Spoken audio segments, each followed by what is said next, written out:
Ladies and gentlemen, thank you for tuning in to another episode. I am your host, Stephen G. Gaxiola, and you are listening to The Raider and the Saint.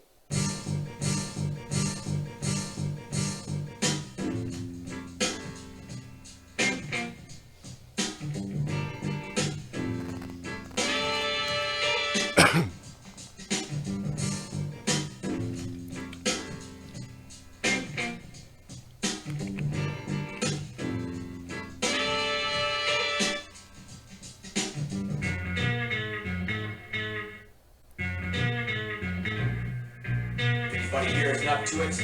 I'm gonna give you one last chance to walk out that door right now. That's good. Good. That's what I wanted to hear. Because in this silver slice of heaven here are 1,984 ounces of beer. Golden, delicious beer. And no one leaves here until we finish every single last drop. And we are live. What is going on, folks? Thank you for tuning in to another episode. This is episode 81. Today's date is Sunday, May 30th. It is Memorial Day weekend. I'm excited for this guest today. I don't know why I'm making these noises. Oh, that's why I'm not on airplane. I apologize for that, folks. Doing a 10-man job over here, but it's okay, man. We're grinding through it. It's Memorial Day weekend. I'm excited for my guest that's here today. But before I get to him, I want to thank my past guest, Mr. Johnny Williams. Thank you once again, sir, for gracing me with your presence. It was an honor to have you here. If you guys don't know about Johnny Williams, check out episode 80. He started a foundation called New Neighbors Foundation where he takes it's a charity, nonprofit charity where he collects clothes, water, food, even money donations to buy those type of things, and he goes down every year to Skid Row, and he helps the homeless down there. Last year was his first year. If you're interested in being involved or donating, you could go to newneighborsfoundation.org, and you could email them or send them a message. If you go on to my Instagram, the Raider and the Saint podcast, you could click on episode 80, one of the pictures. You'll see the New Neighbors Foundation, and it'll direct you to his nonprofit charity where you could help out. I think they're doing the charity June 19th. I think that's Father's Day weekend, if I'm correct. So, yeah, once again, thank you, Johnny, for showing up, man. I appreciate you. And I just remembered I forgot to send you the YouTube video. I will do that after this podcast. I apologize for that. Want to thank all my listeners from around the world that tune in every week to listen to my podcast. The podcast is growing. It's continuing to grow. I just came out with business cards with my Q&R code where you could zap it with your phone and it will take you to my different platforms so you could listen to me. So that's what's going on right now with the podcast. So the podcast is growing. Once again, thank you for all the supporters, especially the ones around the world. Even though I've never traveled the world, maybe one of these days I can. It all depends on these passports, if you need to have that COVID shot or not, because I haven't got one yet. That's a different story. Maybe we'll get into that when I get this guest on. But once again, thank you guys. Thank you to your supporters. Thank you so much, man. It's an honor, man. I come in every week and do this podcast for you guys, to help you guys, and just a little bit of entertainment. I'm not looking to get rich on this. This is my new drug. Obviously, if you guys listen to my podcast, you know I was addicted to drugs for many years. It was a dark path that I chose to take, but I matured and I got better. And I'm excited that I'm here today to sit here and tell you guys it's a testimony that whatever you're going through in life, if you whatever addiction you got, it could be caffeine, it could be sugar, fast food, whatever, man. You can beat it. You just got to grind through it and find the proper ways to do it and ease the pain. Once again, thank you, my supporters around the world. My guest today is a really good friend of mine. He has been there for me through my tough times and my good times. He's a good friend of mine. I've known him for many years. Mr. Sammy Barola, welcome to the show. Hi, how you doing? I'm doing good, man. If you guys want to listen to more about Sammy, you want to hear about how he grew up, where he came from, you could tune into episode 30. That is episode 30. Tune in. You can hear more about him. But we're going to continue on these conversations that we usually like talking about. Sammy, once again, welcome to the show. It's been a year. You came on last year for Memorial Day weekend. We talked about your family, the military background and everything. So thank you for that, man. How's everything going, though? I'm doing good. Just been working and trying to have a little fun here and there, doing things. I mean, you just sent me pictures of all your hobbies. I totally forgot all the hobbies you do, man. Talk a little bit about your hobbies. I do a little bit of archery. I shoot guns. I like target shooting. So My introduction to you, I forgot to say. Yeah, my friend of mine, he's a quad racer, he's a sniper, he's an archer, and he's a hunter. I don't know what else. I think he does everything. But what got you into all these hobbies? I mean, I grew up, without a dad because, my dad was killed when I was a little kid. So I got into scouting and tried a bunch of different things. And then my mom moved us to Utah, where I really got exposed to a lot of outdoor activities, such as, archery and stuff like that, hunting.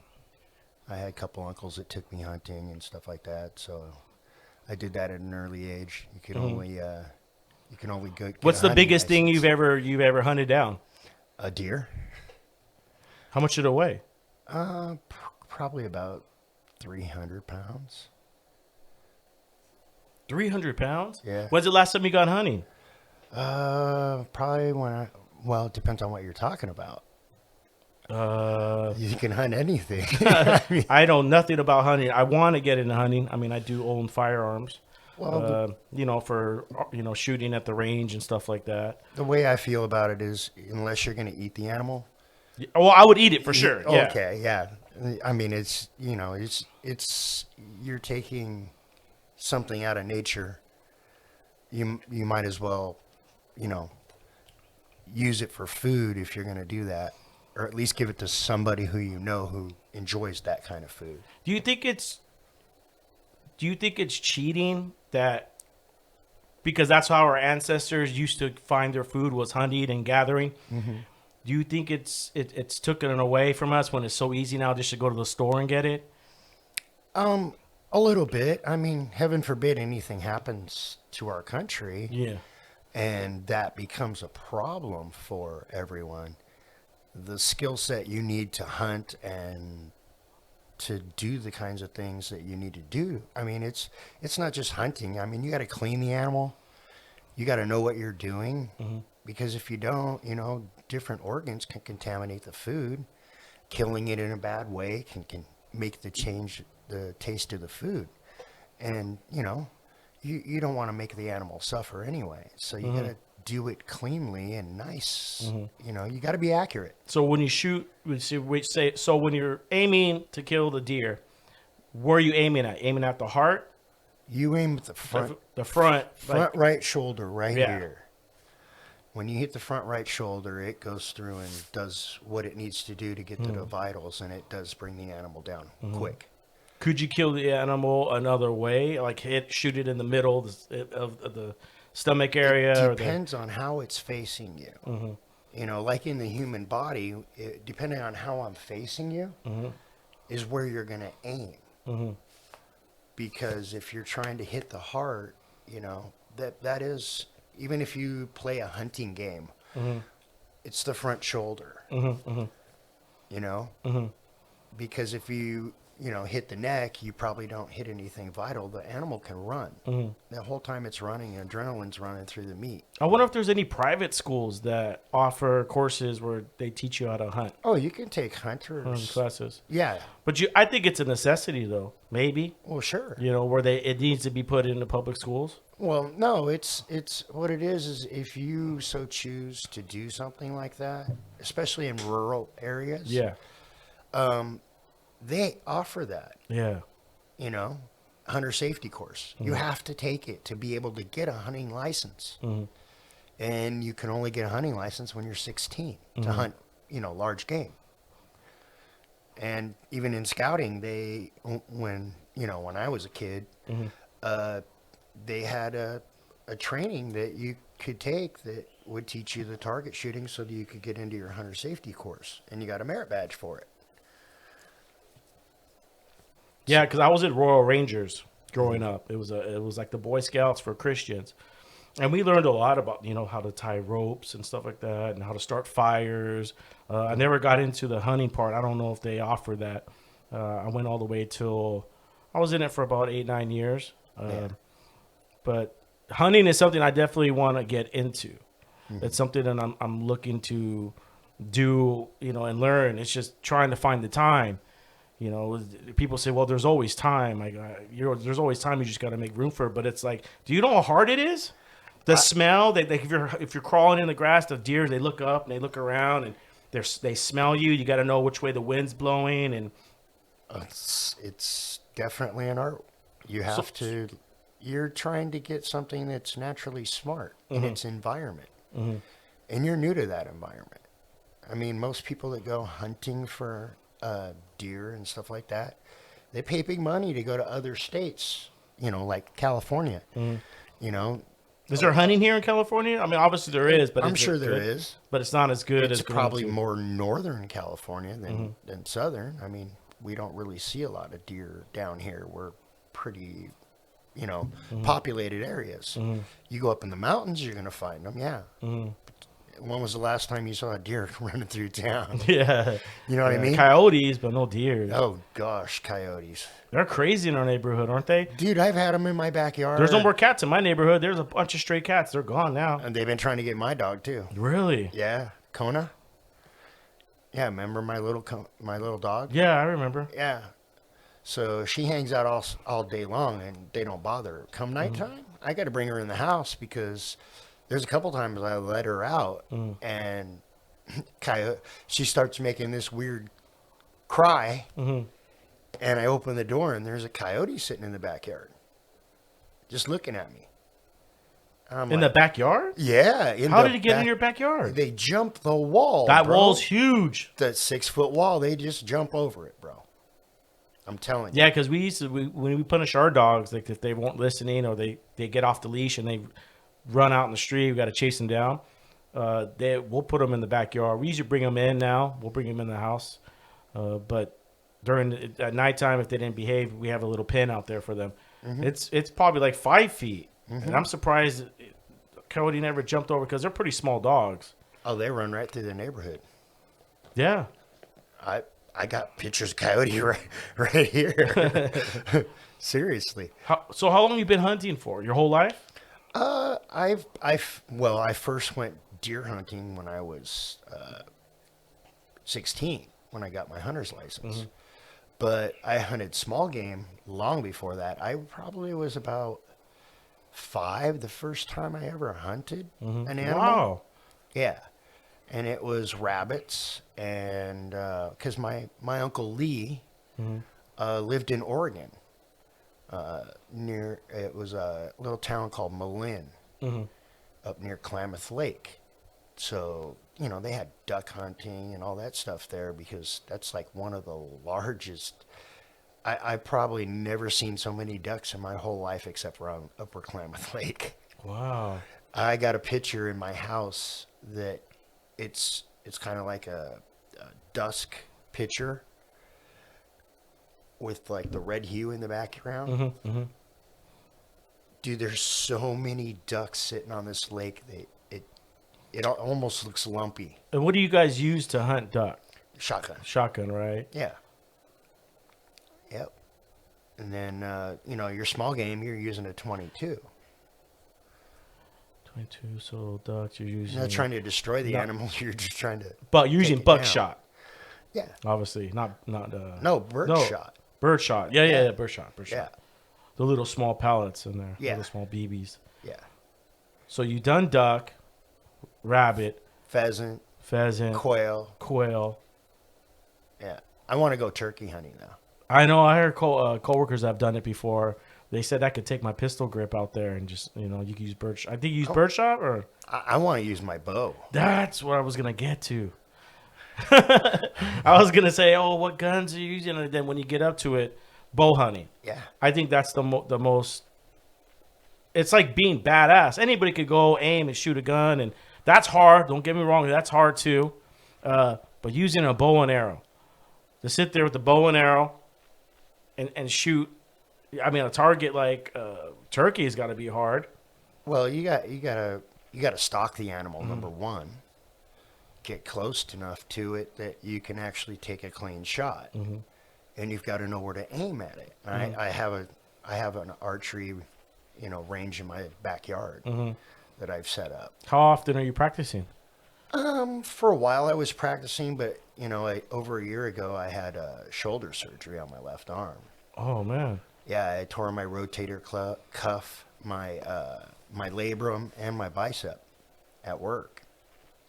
So I was out for probably 6 months doing physical therapy after I had my surgery.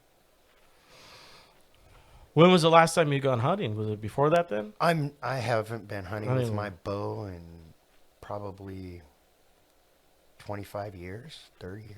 Wow. Yeah. Is it something you lose though if you haven't done it in a while, or something you gotta go fuck? You got the mechanics of it, Yeah. and once you understand how it works, it's like riding a bike. I mean, when I started, I was using a recurve, which is the old style bow. It's just a bent piece of wood or fiberglass, or a composite. Both. How long would it take for someone like me to say, hey, dude, I want to do something like that with you. Let's plan a trip. We'll go hunt turkeys or whatever we can. But I want to use a bow. I don't want to use a gun. How long would it take? Yeah, what would it take for me to be ready? Like, if I went to the archery up the street, or I just went to your house every day after work and you taught me the mechanics. Obviously I can't pull 70, 68 pounds like you, But if I started, Well, see, my bow that I have is adjustable. Oh, it's adjustable. Okay. Yeah, so it'll drop all the way down to, I think, 40 pounds. So if you can't pull that, then there's no reason for you to go hunting. I'm very sure I could do 40 pounds. So, yeah, it's a draw weight. So when you first pull on the bowstring, you need to pull hard enough to overcome that 40 pounds. Yeah, so once it gets to that certain point of pull, it locks. It locks in, basically. And then is there a trigger you release? Yeah. So what you have is a strap around your wrist, or they have another piece that goes in your hand, and it basically has a trigger on it with a clamshell opening that you grab the string with. So when you pull the trigger, you put it on the string loop that's on the back side of the main string, with your arrow in the on the string. And when you pull back, you've got to pull really Pull the mic hard. a little bit closer to you. Sorry, man. You're saying some good stuff Okay. here. Yeah, there you go. So, yeah, you pull back real hard and kind of drive your elbow directly behind you. And it basically sets you in the right mechanics to pull a bow.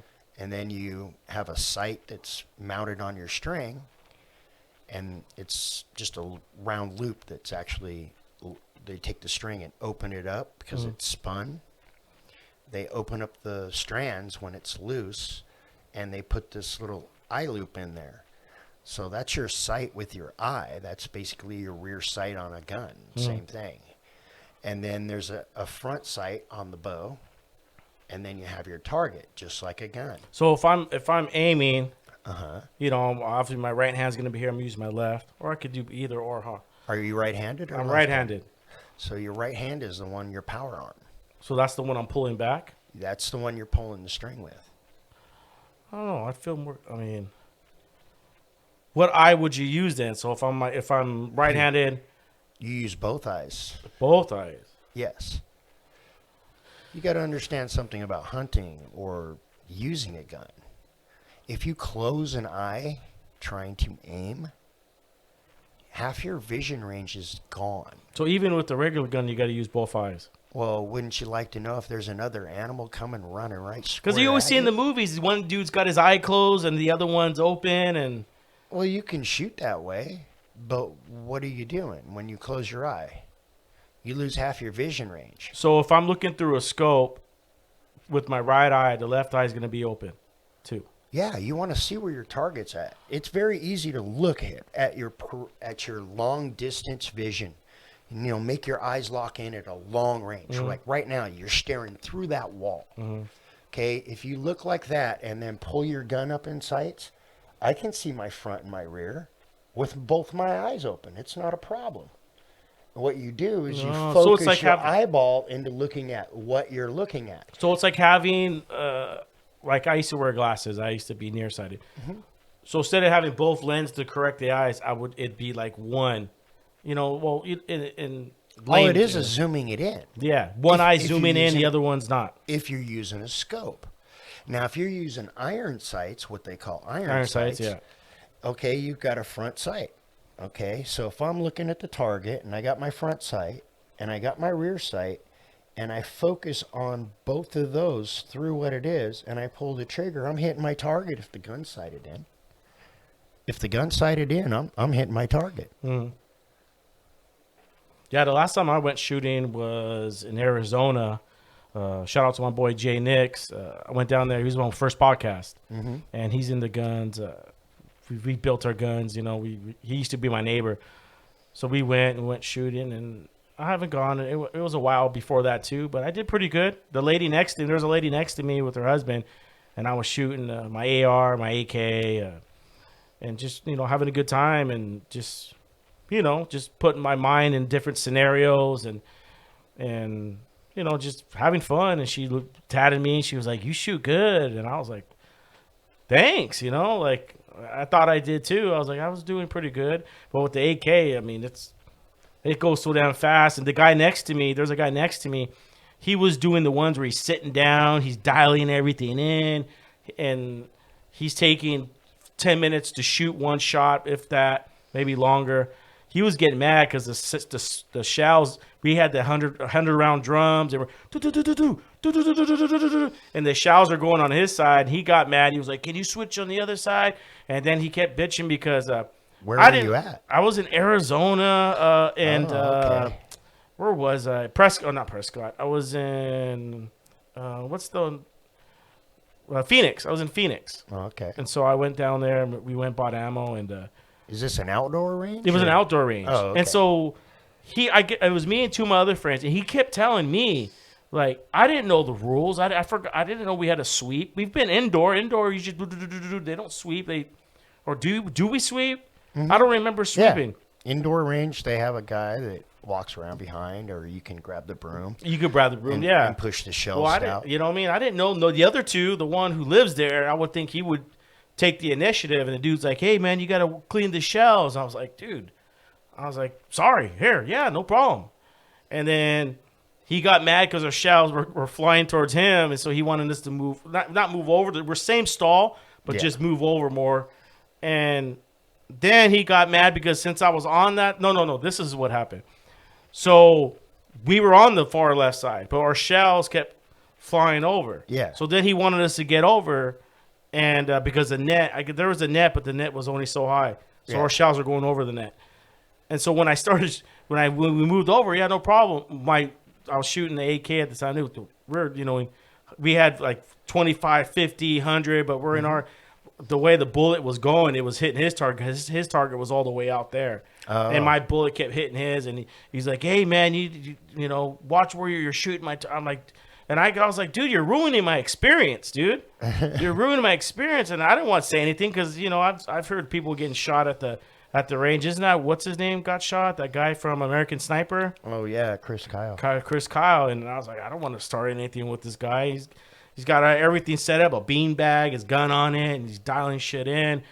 And then we left, and I was telling my boy, I go, "Dude, that dude kept fucking talking Those aren't to the me." people you need to worry about. And Those aren't the people you need to worry about. The guy who's doing precision shooting, he's doing it for fun. yeah.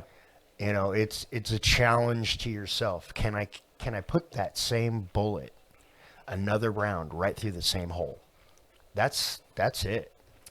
But even my buddy told me who lived there, he goes, "Oh, fuck that guy. He should be at a private club." There was a club literally on the other side of the field, a private club. Yeah. If you want that peace and quiet. Like, he was there and he just kept bitching. I'm like, "Dude, I don't think this is the place for you. I think there's other places you can go." I used to have the same issue when I used to play around with RC boats. The old guys that were there, the crotchety old men, they didn't want you to have your race boat out there. They were out there with their little boats, And when you bring one that's buzzing by at 45 miles an hour, it kind of makes them a little pissed. So, And they're in regular boats. no, these are RC boats. Oh, but their boats are cruising. Yeah, they're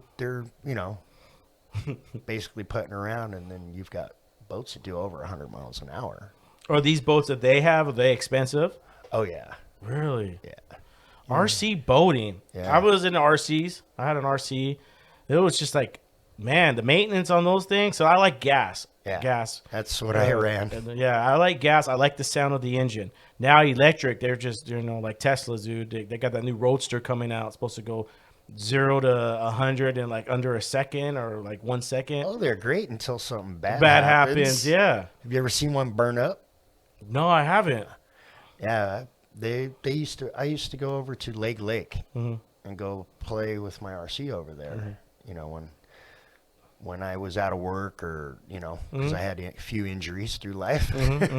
Yeah. I had a couple knee surgeries, so when I was recouping, I had to have something to do. So I used to go to Lake, and I, became a part of the North American Model Boat Association. Holy shit. Oh yeah, NAMBA. There's an association for RC Yeah. boating? NAMBA. I've seen a few YouTube videos on that. Yeah, so I used to go over there, and I have an unlimited hydroplane boat, and I have a V-drive boat. And so you're like the most interesting man in the world, dude. You should have a full-grown beard. I didn't know this. So RC, did you do races? I mean, what kind of competitions are there? Just play. I just did it to play. I used to take it to the ocean over there to my mother's beach at the stadium in Long Beach there, and play with it there too. Jump some waves. What got you into Cool RC shit. boating? I was always into. You remember when Yeah. you were young? I had Yeah. air cars and RC cars, and RC. Did you ever do races for RC cars? just with friends and just mess around. Yeah. And now they got drones now. You got a drone? No, you haven't gotten into that one? I've played with them. I've had a couple little ones. The only but thing that sucks nothing about serious. it, if you got a really good one, a one where it goes all the way, it goes thousands of feet, and you got a camera, and you can hit a button. If it gets too damn high, you don't know where it's at. Obviously, you got a camera on your little controller. There's a button; it'll just come straight back home. The problem is we live close to the airport. Yeah, and they you don't can't allow fly it. that. Yeah, because when you download the app and you do all these things to get it going, you have to put your address, your area code, and your location, and they won't give you the go. Well, yeah, to the because airport. now those things have GPSs in them. Yeah, the other ones don't. The other ones are all fly-by-wire. The old ones? Yeah, you're communicating through a frequency. Frequency, yeah. Those there, you're have a lot more control, and Yeah, can you do. mess around with a lot more things. But those have GPSs on them. So I don't really mess with the drones or anything like that. I didn't really get into airplanes too much. Yeah, airplanes. I've seen ones big old fucking I had a- C-17. I've seen fighter jets, and I watched them. Do you remember my friend Crazy Steve? I'd have to see Steve his Snyder? face. Okay, he's the one that lived in Whittier, so that's why I used to go to Whittier, Narrows, places like that to go play with my boat and stuff like that, because we used to do it together. And that guy had airplanes, man. He had airplanes. He built a couple. I helped him build, and where you stretch the material across it, and then heat it with a heat gun, and it kind of shrinks up and pulls tight. Yeah, the whole thing. I mean, we made a balsa wood all the way through. Big motors, even 4-cylinder motors. on those things. 4-cylinder motors. Yeah. Holy shit. Yeah. What was that, like a lawnmower engine? They're- Bigger. They're small engines, but they've got like radial engines. What's a radio engine? A radial? It's like the old school airplanes have the big cans on the motor. Yeah, all those are radial engines because the pistons are sent on a radius. So that what looks like a huge long motor is only like that deep, because you just have the cylinders and then it's a mount. But the cylinders are actually pointing like that. So when they point out in all those directions, the one crank just takes over and it just cycles 1, 2, 3, 4. You know what I mean? Yeah. Like a rotary engine. Same kind of thing. Only there's So you got a rotary and a radio engine. Yeah. I do not know anything about the stuff, but it's interesting. Well, you have so rotaries and like the Mazdas and stuff like that. That's a rotary engine. How many type of engines are there out there? Oh God, I don't know. I couldn't tell you that. Okay, so the model he's using, the engine he's using on that, are this same type of engines that we use on a single 2-person plane that would be parked at the Fulton Airport? Well, everything is all scaled down. Scaled down, okay. Yeah. So you've got like 1/10 scale, 1/12 scale, quarter scale, and it just breaks down into what size the actual model is. And we made some pretty big planes. I mean, wingspans that were pretty good. It touched both sides of the walls here. Holy shit. And that was radio with the remote control, he's using radio frequency. Radio frequencies, yeah. So we would go to Miles Square Park and play with them there because they used to have an airport in the middle. Yeah, Before that's they right. remodeled it and did all the things to it and took part of it and made the golf course. So they had a modeling airplane place over there. So me and him used to go over there, me and Steve, and he would fly his planes. Did he ever crash it? He crashed a couple, yeah. Holy shit. How big is that crash? It's would it's probably pretty kill someone. horrific. Yeah. Oh yeah, it would definitely kill somebody if it hit them. Yeah, that's kind of why you have to have like a model insurance, model boaters insurance. That's what came with your NAMBA. How much would it cost to build one like that? It depends on what you're trying to build. Something like that just crashed. Hey, just totaled. Just depends on how much whether it's gas or electric or what scale size it is. Some of the smaller ones, a couple $100. $200, but the big ones, you're talking about 10,000. No, it's a couple thousand by the time you get done with everything because you're putting a motor and. I've seen models as big as this man-hours room, dude. C-17. Yeah. And it sounds just like a plane. Oh yeah, there's jet engine ones. Yeah, the jet engine ones are crazy. Yeah, kind of scary too. Yeah, well, it's like once you get to that, you got to start from the beginning.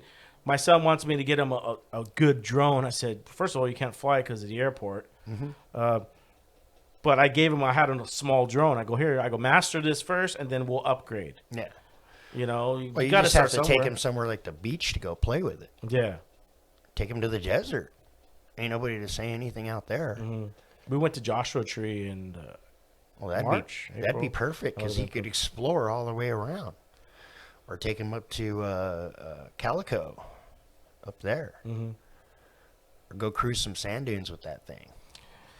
Yeah, speaking of sand dunes, man, you're also a ATV rider. One thing that excited me was that you're into racing too. Like you did racing. I've seen your pictures. You've invited me to venues. It's been a while, but how was that? How's that rush?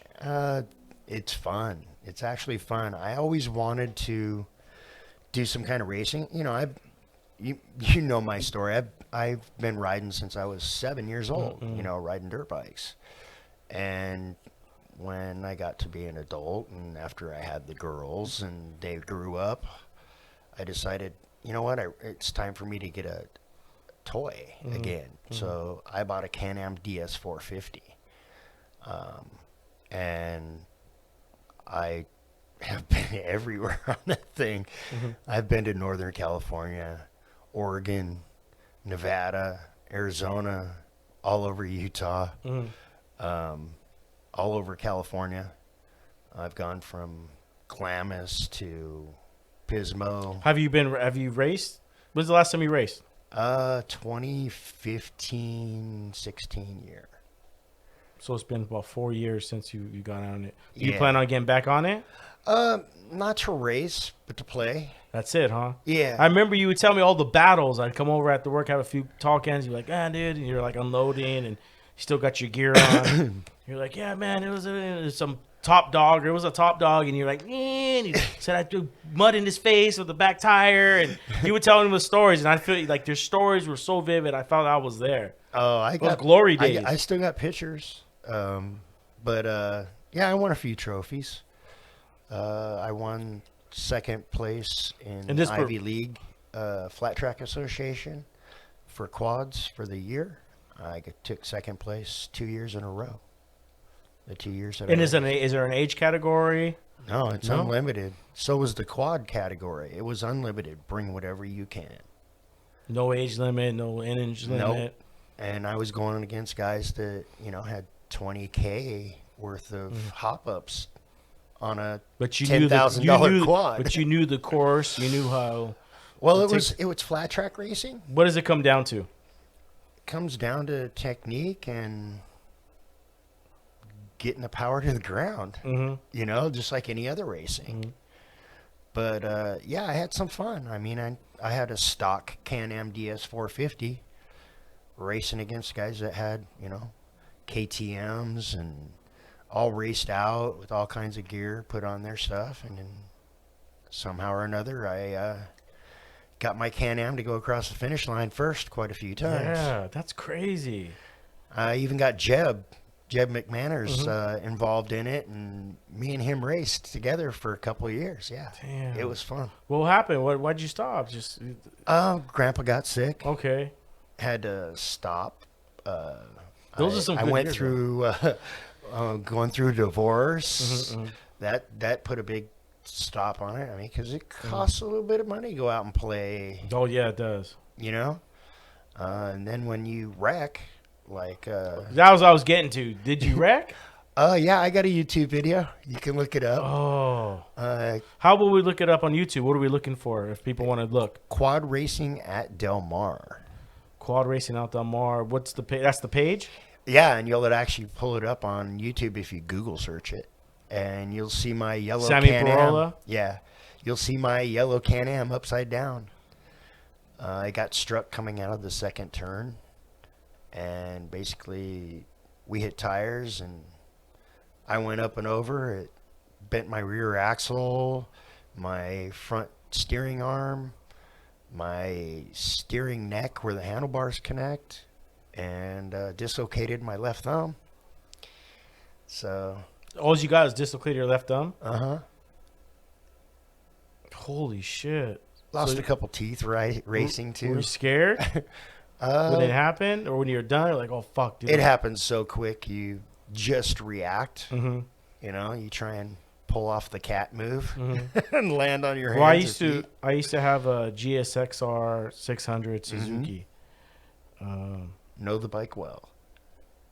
Terry had one too. But yeah, I went through my phase of racing, going in the canyons and dropping that knee, looking through the turn, and I've seen people wipe out in front of me, and there was times where I would drink and ride and take the bike to the max. I think the fastest I ever went was like 165. Waking up the next morning, like, what was I doing? What was I thinking? Trying to throw wheelies up and down the street, doing stoppies. And I got there in the moment, and the thing that got me off the bike was I was coming home from school. I was at Cal State Fullerton at the time, and I was riding I had just got out of class. It was like one class in the morning, so I was done by like 10. I was hanging out the night before with my friend, so I was a little foggy. And I was like, my house is down the street. Or no. So I was hungry, right? Yeah. Got home late, and then I hang out with your friends. You go to school, you wake up, you're hungry. Get out of class. So I went to El Camino Real, right there off of Commonwealth and Euclid. And it got me a breakfast burrito. I was going to go home, hang out, eat my burrito, and chill. So I get to my bike, got my helmet, got my gloves, I got carbon fiber over the knuckles and everything to protect you. I had, I wear my jacket, of course. And I was like, I was just going to throw the helmet on and just go, right? Put my burrito in the compartment and just go. And then something told me, says, no, man, safety first. No matter how close or how far, always prepare for the worst. So I put those gloves on. usually drive without your helmet strap my helmet. Not me. Yeah. You know what I was told when I was young? When you purchase a helmet, you pay for your helmet what you think your brains are worth. If you notice on my racing pictures, I've got full gear on. I got a chest protector on. I got shoulder pads on it. It's all armored up all the way down my arm, all the way to my wrist. I'm wearing gloves, boots, thigh pads.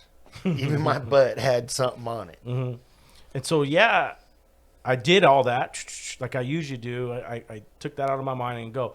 Because I was just in a hurry. I was going to go home, hurry up. And sure enough, as I pull out, I'm going down Euclid, going to make that ride on Commonwealth. There's a turning lane to turn right. I went to go in that turning lane, and this Asian lady, the passenger, opens her door. Now, think about how many times you're driving, folks. Think about how many times you're driving and how many people you notice open their doors. Not very many. Every once in a while, because I'm on the road all the time. I'm a driver, package delivery driver. I'm on the road 10 hours a day. I get you. And tell me how many times you see. So the passenger, the Asian lady, she opens the door. I go, right? I'm riding. I was able to react and move, right? Move towards the corner, the curb. The left side of my bike she gets out, she looks at me with her eyes open. And then as she's trying to close it is when I hit her. I'm trying to move at the same time, right? So the whole left side hits the car. I jump off the bike. Now my bike's ghost riding. I jump off the bike like a cat. And the bike ghost rides because the brakes are already on. You know how it is. And it hits the curb. Long story short, I ended up getting super sore that night. I was okay.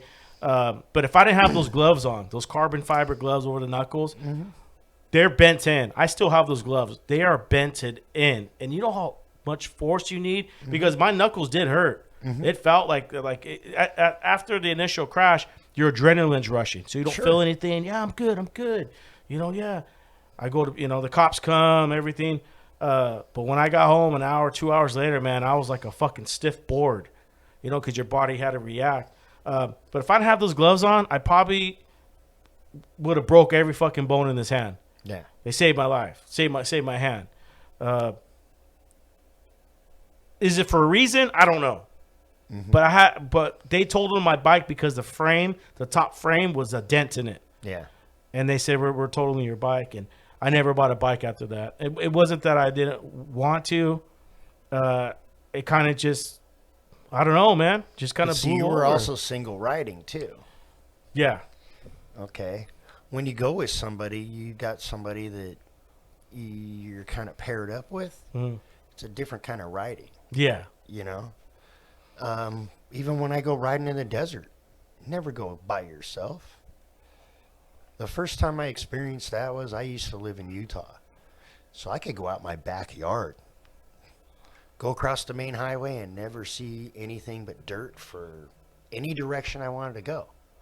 I could go to the mountains. I could go to the sand dunes. I could go down to down by the Grand Canyon. Yeah, if you had enough fuel, you could get there no problem. But I probably was doing 70 miles an hour when I came down a hill one time. And I forgot about the rainstorm we had a couple days earlier, and I hadn't been riding it. Same track. And I came down flying down that hill, and it's basically two big, long, sweeping hills.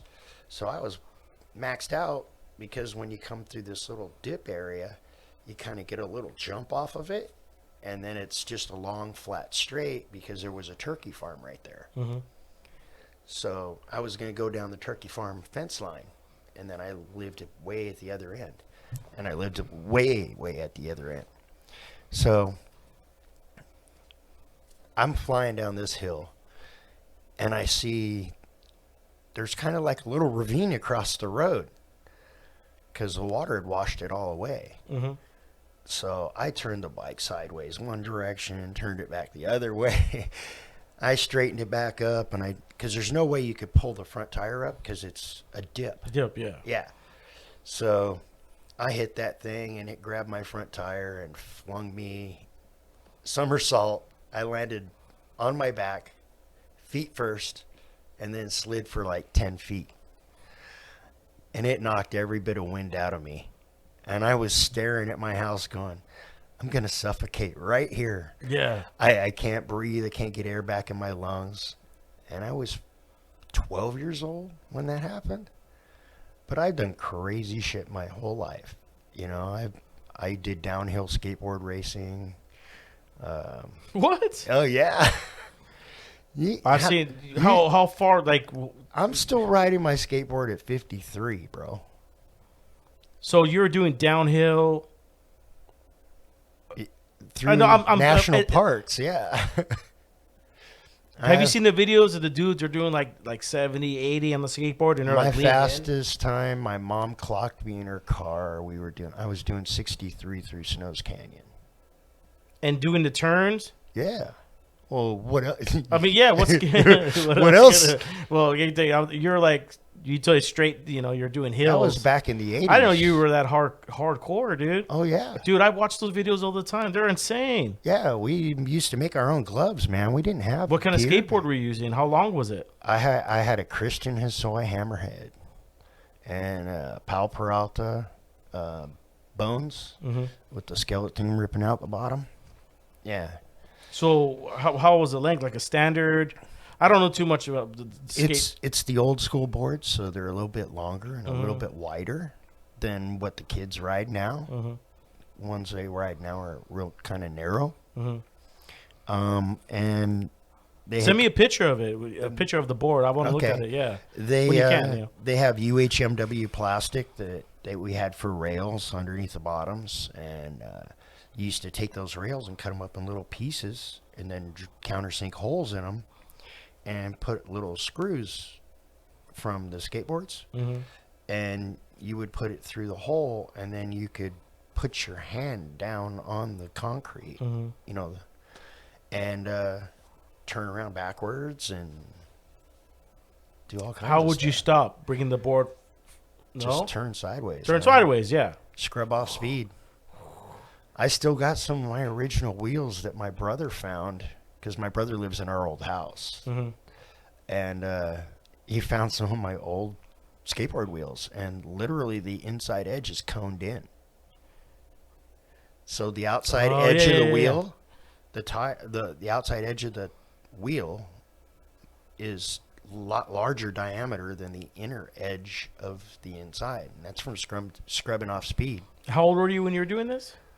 Everywhere. Let's see, 12 to 18. And this is in Utah. Yeah. Shit. I lived in southern Utah in a town called St. George. Yeah, that's where one of my friends, his daughter goes to school over there. Yeah, so that was my stomping grounds. You know, I went to high school and junior high there. It's still rural today. We stopped by before we went to Zion. Somewhat. It's gotten a lot bigger. Yeah. A lot of people from here have moved there. A lot of Californians have moved to Utah. It's growing. Yeah. Yeah, it's to me when I By drove leaps and through. bounds. I stopped at St. George to load up before I got into Zion. I was going to be there for a few days, so Yeah, it's only it only still a half it still hour. looks new. I was like, it's like new developing area, but It is. Yeah, my brother lives there. I wonder my what the mom. population is right now. I don't even know. When I lived there, it was a small town. Everybody knew everybody. Is that where you grew up? I mean, that's where you were born. I was born in Fullerton. I'm a local boy. I was born in Fullerton. Lived in Moyna Park in Fullerton until I was 7, and then we moved to Huntington Beach when I was 7 to 12. I went to military school in Long Beach on Cherry Avenue and Signal Hill, Southern California Military Academy. I was there for 4 years. We lived in Westminster, Huntington area, right by the Westminster Mall. And then my mom decided after she, got separated from my brother's dad that she was going to move us up to Utah where we could get a better education. so she could start her life over. So we sold the house in Huntington and moved up there, and yeah, I split wood, and I did the rural thing. Yeah. How was that change? Oh, it was cool for me because it's a playground. I was not one of those kids that on a video game like the modern kids are now. I wanted to go out and do things, and my mom was the kind of person, if she worked 2 jobs, she worked her butt off. She worked for the school district, and my mom's been a licensed cosmetologist since I was probably 2. So she does hair and nails and all that stuff. She still does. She's 74. She must be well known down there, St. George. She's still at St. Yeah, George. her and my aunt are. My aunt had the largest beauty salon there in that area. The whole area there. There's a place called About Face. I'm going to tell you one thing that I liked about St. George when I was there. The people. Everyone talks. Yeah. Because they know you're out of town. They see, they see me walk in, my kids, and my lady, and they see, obviously there's still not a lot of people there that look like me with tattoos and stuff like that. And well, I go back every year, and I know a lot of the original people. They're nice people. Well, yeah. Very nice. I ran into my... a lot of Mormons. Yeah. My mom's Mormon. Okay.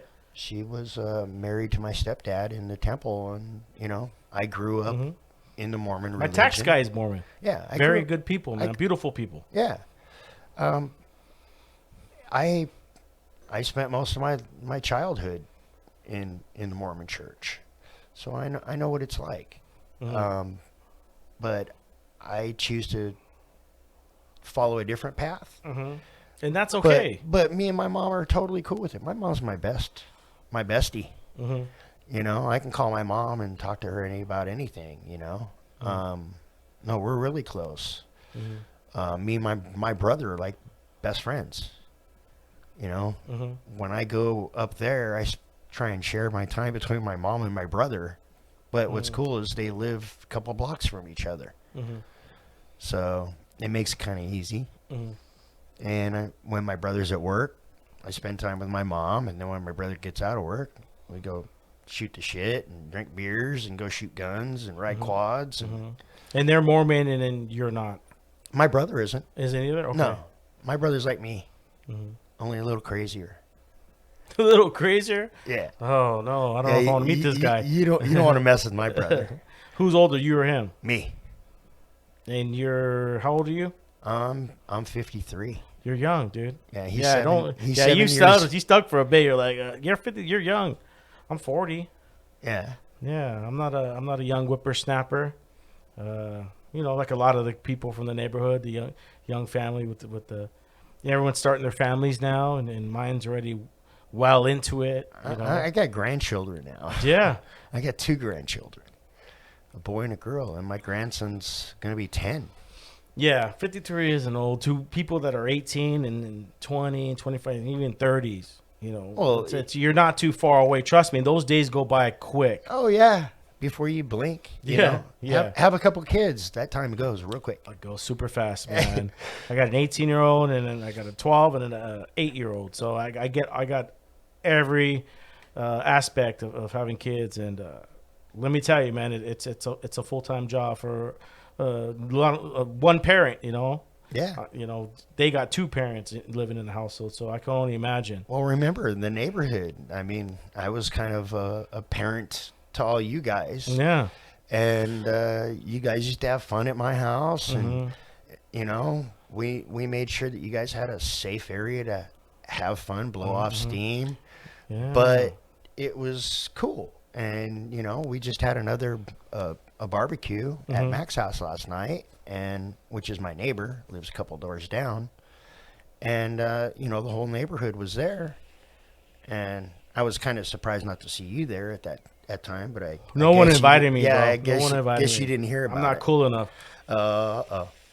So next time I'll make sure you get included. Well, it's all good, man. I have love for the neighborhood, man. Oh yeah. So yeah, all you guys growing up, you know, I kind of was a little bit of a father figure to you guys. You used to come over and have your problems, and I'd talk to you about it. You know, from my experiences. Yeah, I mean, that's how me and you became good friends, because I Sure. came with you with the problem. And I remember you took me to go get a massage. Well, you got to get the toxins out of you, man. Let's go. And I never got a massage. Yeah. And he took me to the foot massage, where they do the foot massage and they do your Well, back. that's where and- all your nerve endings are. Yeah, dude, you've taken me a handful of times. I would call you, hey, let's go, Yeah. go, and I'm all into massages now. I've researched it and read up on it. I mean, getting a massage is like so good for you, but you got to understand, if you've never gotten one before, make sure to drink plenty of water. You know, Oh, it before you go, hurts. because it releases hurts. toxins. Well, what it is you get a lactic acid Build buildup up in too, your yeah. muscles. And to get that out, that's what gets rid of the knots. You know, it's built up in there. And once you get it released, you feel so much better. You can sleep at night. I mean, hell, I'm a mechanic by trade. I've been a pipe fitter, a welder. You know, I've always done hardcore jobs.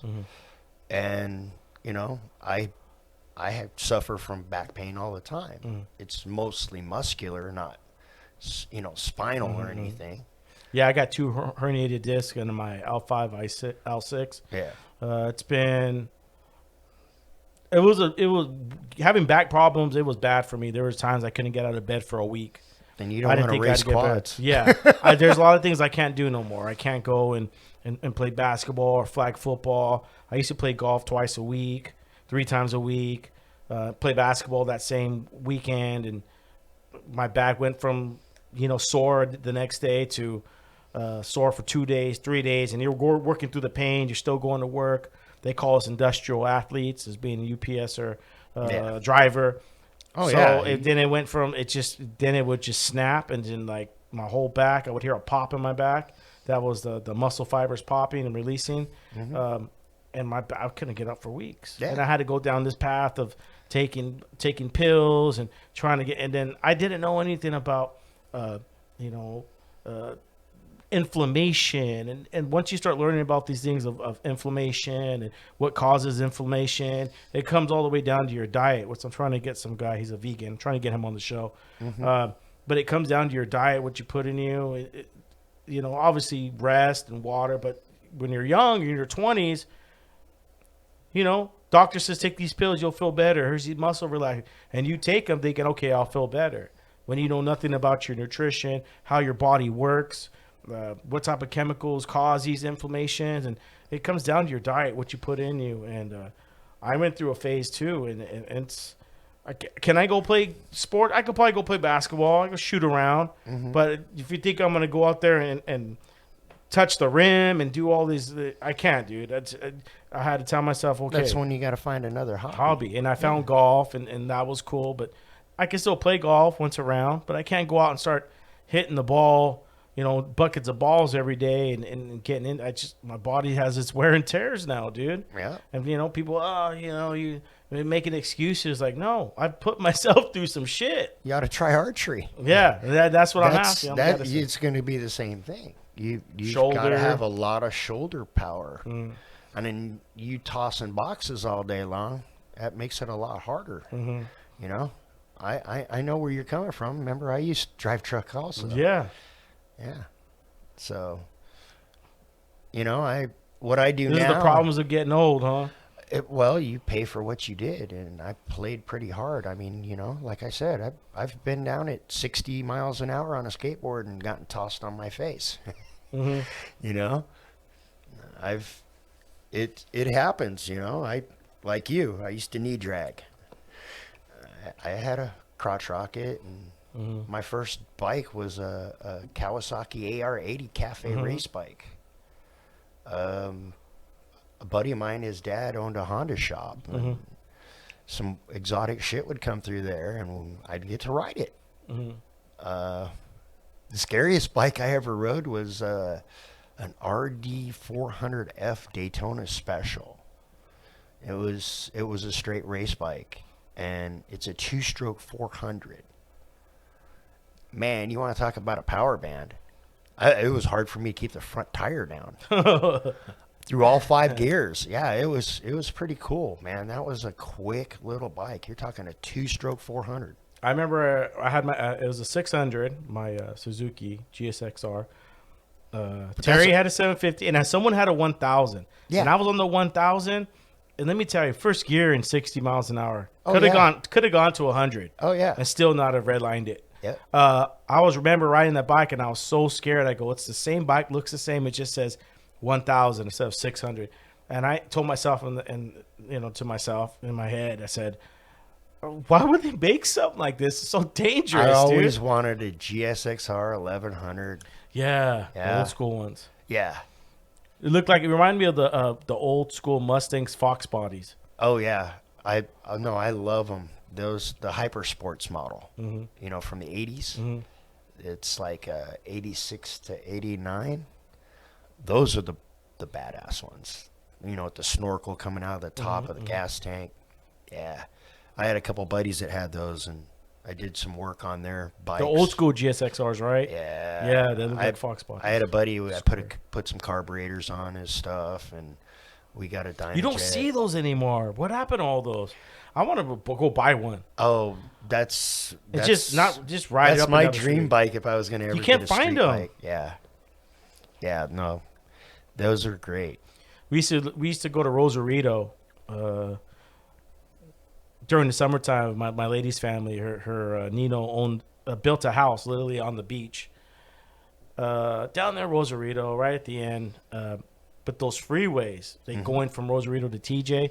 There's a raceway, and we'd be back at the house at night, and I'd be sleeping in the room, and it'd be so quiet over there. You can hear them racing. Sound like at least 200 bikes, 250.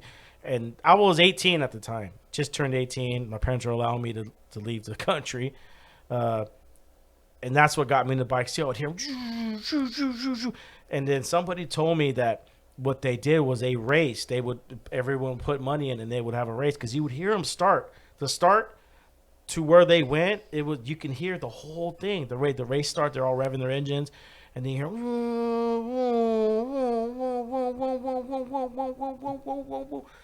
and I didn't even go to sleep. I just listened until they're in the distance, and then I would fall asleep. You want to know what the craziest race is? The you ever- the Isle. The Isle of Man. The Isle TT. Man, TV. I have the video saved on my phone. Oh, yeah. Whenever I want to get an adrenaline rush, I put it on. It's Oh, yeah. it's favorites on my YouTube. Oh yeah. The Isle of Man, dude. That Da-da. is the deadliest race there is on a bike. And I dreamed about doing that race a long time ago. I still watch the video, man. I wouldn't want to try that if I was on my best. 200 miles an hour. Those guys are on another level. Dude, they're driving they're riding those bikes that fast and not knowing Yeah, a you split second. There's no coming back because the streets are very narrow, number one. And number two, it's cobblestone lines, so they're rocks built into a wall. See, this is where I need a TV screen, and then I can have somebody put that up for me. Oh, yes. This is that time right The now. Isle of Man TT race is the scariest bike race. If you want to look at something that's really super scary, look up some of that footage. Yeah, Isle of Man. TT. ISLE or something Yeah. like that. The Isle of Man. Yeah. Motorcycle racing. Just type that in. Yeah. All together, and yeah, I have it saved. I watch it. Sometimes I'll send it to my friend. He'll send it back to me. And these guys are to the max. Oh, yeah. The best riders in the world, and some of them lose their lives doing just that, and they're all in the pursuit. I dreamed of doing that. I was like, I want to do that one of these days. Well, see, they don't line them all up at one No, run. yeah. They're staged out in times, and guys will actually catch up to other guys and lap them on that race because it's all the way around the whole island. What is it? How many miles is it It's around? like 27 miles around that island, and they take quite a few laps around there. There's quite a few guys on the track, and Those dudes they are draft legendary. each other at over 200 miles an hour. Yeah. Yeah. and then they'll pull out from behind each other and just get going. You just see him pull away, because he just has. If you see the rider's perspective of that, it's literally a small tunnel as they go through the trees down that cobblestone road. Once you're going that fast, it's like a tunnel. Oh, well, because everything's. That's what life does. It slows down. The faster you go, the more it slows down and puts you in slow motion. That's why your brain does that to you. That's why when you get in a traumatic accident or something, it seems like it's in slow motion. It seems like you have plenty of time to do. And, well, that's, it's like the Matrix thing, Yeah, when you have severe accidents, it takes a while for your body to come down and hit, Like I said, I've been riding dirt bikes and all that stuff. And every time it's like slow motion. Oh, yeah. Yeah. Like when you fight, you get in that little tunnel mode. I know. I remember when I hit that car where she opened her door and I jumped out. I can still picture it in my mind. Mm-hmm. And it was slow motion when it happened. It was. I've went through the back window of a vehicle before too. What? Oh yeah. I like I said, I never had a car until I was 25. I rode bikes, man. That's all I had. When I came to California, the day after I graduated, I had a bike. I've always had a bike. But then somehow it wasn't cool to have a bike back then. And now you're only cool if you have a bike now. And it's like, I don't feel like playing Russian roulette with my life every day because there's too many people that just don't pay attention on the road. Mm-hmm. And then the guys that ride now, they don't ride crazy away from people. They ride crazy around people. I was taught, you respect the road and ride cool when you're around cars. Mm-hmm. But once you're clean clear air, open it up. Do what you want to do.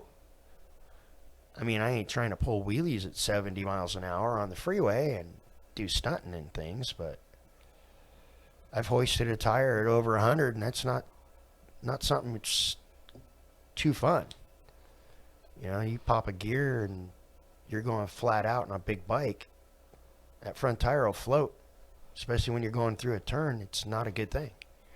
Not unless you know what you're doing. Because remember, St. George is between Arizona and Nevada. It's a tri-state corner. Mm-hmm. There's 27 turns going through that gorge. That was my playground. Where the rocks are and everything? Yeah, when you go the through that 2-lane gorge, road, or is it's 2-lane or ones now? That was, but they're on opposite sides. Yeah, so it's 4 total lanes, but that's not very wide when you're doing over 100 miles an hour. On a skateboard? No, on a bike. Did you do skateboard on that too? No, because it's never Too much clean and ocean. clear enough. I mean, we used to go through the national parks. National parks. But so you went through that road on a motorcycle? All the time, man. That was my playground. Shit. All the way down and all the way up. How many miles? I think it's like 15 miles. Yeah.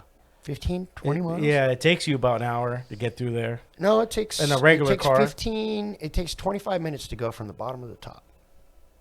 And from the top to the bottom. Because it's...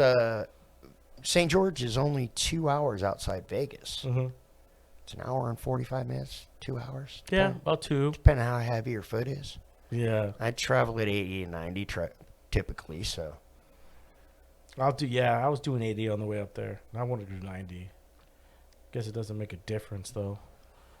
When you're I'm going, comfortable with 80. but when I go through the gorge, in a bike, you could probably do, when you're going through the gorge, you have to slow it down. Oh, yeah. How fast will you go through in the gorge? I generally do about 75, 70. But then again, I know that road. I've driven it thousands of times. Mm-hmm.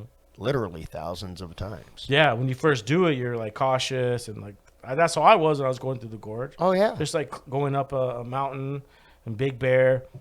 No, I know every turn, every stair step where the water goes underneath, because you got the Virgin River runs through there. So those bridges that you go over on that highway, they're not flat. When you come up to one of those, if you're into a turn and you're leaned down and you're at too high of a speed, and you hit that bump, that little step up, And it's just a little fraction too. guess where it puts you? Right Over the next to the bridge? right next to the right guardrail. I watched my friend do it. I tried telling him slow down. I put my hand down, gave him the hand signal to pull off the power. Slow down with me. He kept the wood on. He went around. I had a buddy of mine. We were in He didn't Cooks Creek. Is that what it's called? Yep. And we were coming up to we were going 100. We're going, and it got to a turn where you got to slow down. And my buddy had just bought his bike. He had already crashed it the A lot of first day. people crashed. The first day he got it, he was trying to practice in front of his house. He dropped his bike. It was already scratched. So we're coming to a turn, and we're going 100. He's in the back. He's doing 70. He's trying to. I don't know. He got brave or he wasn't paying attention. But we all slowed down. I waved him to slow down. Same thing, and he went past us. Like I don't know if he thought we were. I don't know what he was thinking. And it was a turn. That's what we slowed. And he low sided, and his bike he almost went off the cliff. Yeah. Yeah. I've had. He ended up selling his bike after that. I've had a couple friends lose their lives on bikes doing crazy shit like that. Yeah. Like I said, I grew up in a rural area where you could hoist the front tire and carry it for miles. Miles. There's nobody there to stop you at 2 a.m. in the morning, running through the night, full-blown wheelie. There's nobody there. You didn't have to worry about traffic or anything. So, yeah, we used to go through the gorge all the time and ride that. Me and a couple buddies. They were all riding, Gixxers and Yeah, I was going through it. Ninjas I was like, it'd be nice to come through with the Mustang or, be on a bike, but it's dangerous, man. Oh, yeah. All the pebbles and stuff falling off the side of the That's why I rocks. prefer to play a little crazier on the track, Where I got the bug was going to the monster trucks every year. They always had that quad racing. Whoa, they're so loud. Whoa. Oh, they always had the quad racing and stuff, in the intermission time. And I'd see those guys in the Northern California and Southern California battle. I'm always thinking, God, I could kill half those guys on those quads, And then when I had the opportunity to do some racing, I jumped on it. I had just gotten separated from, Lori, and I got into the racing and just threw myself into it for, at that point you're a little reckless, the kids are grown up. I'm separating for the ex after so many years together. And then now I'm going to go do some racing, something I always wanted to do. Tried to get them involved in it. They didn't even want to come watch me race. So I was like, whatever. And I had fun doing it. It was great times. I built some lifelong friends in that racing scene. I'm still friends with them all. How's everything going with the COVID? Everything shut down, huh? No, not on my job. It's been blown wide open. I never stopped. No, I know your job, but the circuit scene, the racing scene. I think that pretty much stopped. Yeah, everything. Because you can't even have venues where people can watch. So, how many people would come out and watch you? Like the crowd in general. Hundreds, actually. Did you ever sign any autographs? No, I mean That would have been cool, huh? I was. I'll take your autograph, bro. I've been in a couple magazines. Yeah, I've been featured a couple. In times. magazines? Yeah.